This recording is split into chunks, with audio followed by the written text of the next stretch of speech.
What went wrong for BRS? Till 2018, 19, the KCR got it right by a large number of welfare policies. Right to Bandhu for farmers, he had policies for women, he had policies for Muslims, so on and so forth. So a large number of welfare policies. That's why they gave him a second term in 2019. But Telangana is also a space of a lot of social movements, independent Dalit movement, OBC politics, minority, left politics, gender. So this transactional welfareism, giving doles, basic welfare was good enough for a term.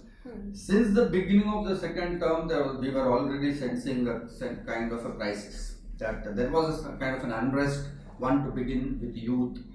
Mr. KCR ran into problem with the students and youth in Osmania University, which was the backbone of formation of Telangana.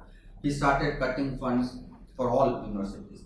He did not appoint even vice chancellors, teachers in universities. Posts were left. So he very deliberately undermined universities because he saw a possibility of resistance from this angle.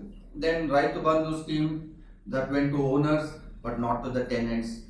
Unemployment was all-time high. He did not recruit in government posts. He did not fill them up. Then there was rampant corruption in irrigation projects.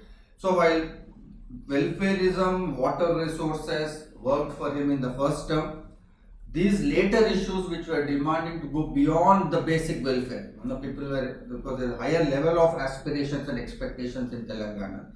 There, I think TRS squarely failed to deliver.